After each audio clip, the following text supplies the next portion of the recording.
Mga kaparokya, bago natin umpisahan ang online viewership ng dalawang bigating noontime show dito sa bansa, ang It's Showtime at Eat Bulaga ngayong araw po ng Martes, December 10 ay babahagi ko po muna sa inyo ang highest views na nakuha po nila kahapon and of course, yung prizes given yesterday.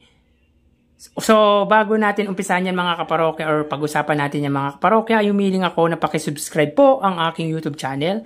Pakiclick ang bell icon para una kayong ma-notify sa mga bagong video na ilalabas ko at pakidamay nyo na din na i-follow ang aking Facebook page na Mega TV at ang aking TikTok account na Kaparokya TV. Maraming salamat! So, umpisahan po natin mga kaparokya sa highest viewership. So, sa oras na 1:28 PM sa segment na And the Breadwinner is ang It's Showtime under po sa kanilang main YouTube channel na ABS-CBN It's Showtime.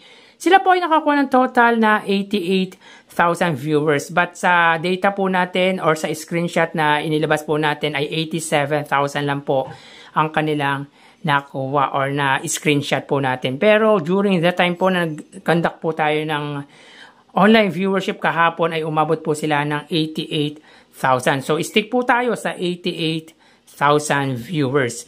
At para naman po sa Eat Bulaga sa oras na 1:48 PM sa segment na Gimme 5, under po sa kanilang main YouTube channel na Eat Bulaga TVJ na may 1.18 million subscribers. Sila po ay may 93,000 viewers. So, dito mga kaparokya, pagdating sa highest views ay angat po ang noontime show ng Iconic Trio ng 5,000 viewers. So dito mga kaparokya ay masasabi po natin na nagwagi po sa highest viewership ang noontime show ng Tito Vic and Joey. So punta naman po tayo sa prizes given nila kahapon. So makikita po natin dito sa data na ang It's Showtime po ay may 10,000 pesos. But upon watching or checking sa Facebook Live ng It's Showtime, they gave a total of 50,000 pesos. Dahil po sa And the Breadwinner is nakapagbigay po sila ng 20,000 pesos plus Noche Buena package or and gift mga kaparokya plus reunion with her loved ones.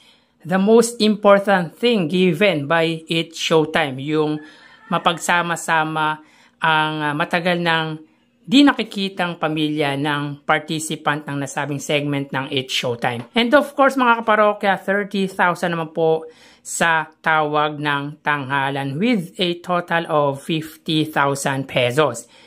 Para naman po sa Eat Bulaga, they gave a total of 264,000 pesos.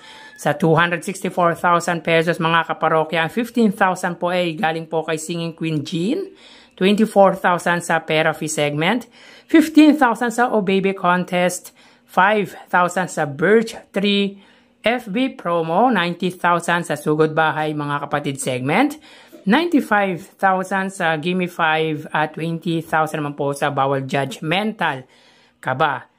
So dito mga kaparokya ay 214,000 pesos po ang gap po ng kanilang papremyong ipinamigay kahapon.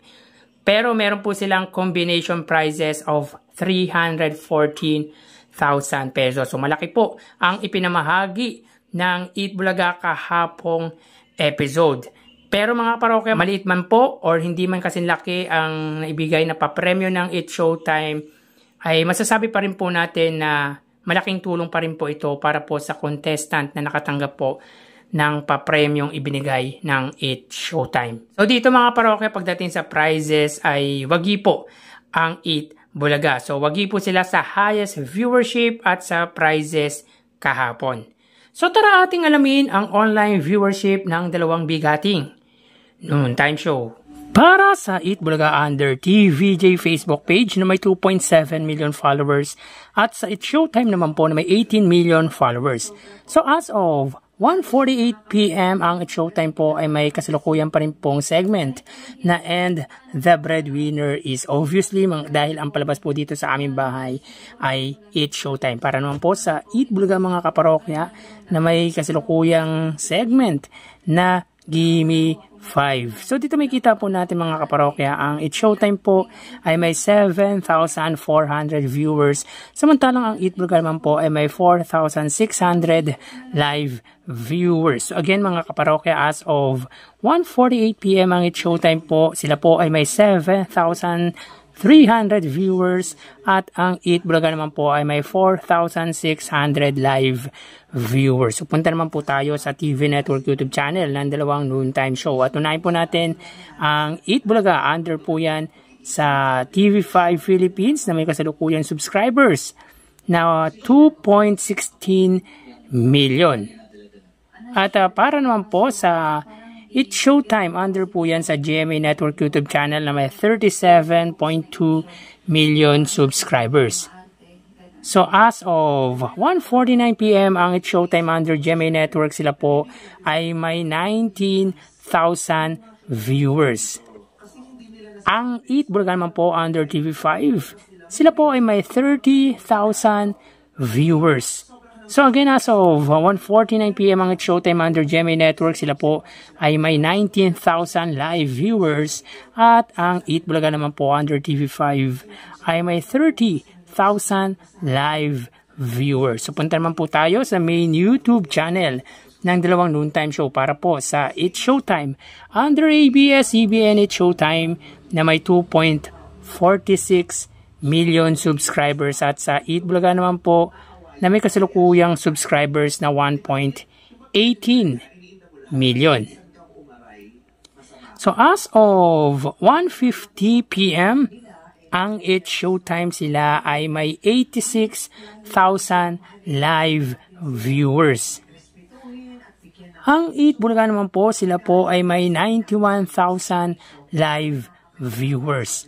So again, as of 1:50 PM, ang It's Showtime, sila po ay may 86,000 live viewers at ang Eat Bulaga naman po, sila ay may 91,000 live viewers. So bali, ang total po na nakuha ng dalawang noontime show ay, mga kaparokya, bago natin ibigay ang total live viewers na nakuha ng dalawang noontime show, ay humiling ako sa inyo na pakisubscribe po ang aking YouTube channel. Pakiclick ang bell icon para una kayong ma-notify sa mga bagong video na ilalabas ko. At pakidamay nyo na din na i-follow ang aking Facebook page na Mega TV at ang aking TikTok account na Kaparokya TV. Maraming salamat! So bali, ang total po na nakuha ng It's Showtime ay 112,000 viewers. 7,000 sa Facebook Live, 19,000 sa TV Network YouTube channel at 86,000 naman po sa main YouTube channel. Ang Eat Bulaga naman po ay nakakuha ng total na 125,000 live viewers, 4,000 sa Facebook Live, 30,000 sa TV Network YouTube channel at 91,000 naman po sa main YouTube channel. So again mga kaparokya, ang It's Showtime po ay nakakuha ng 112,000 total viewers at ang Eat Bulaga naman po ay 125,000 total live viewers. So yan po ang lumalabas sa kanilang online viewership as of 1:52 PM. So magpapaalam na po ako mga kaparokya. Mag-iingat po tayo mga kaparokya. Thank you and God bless.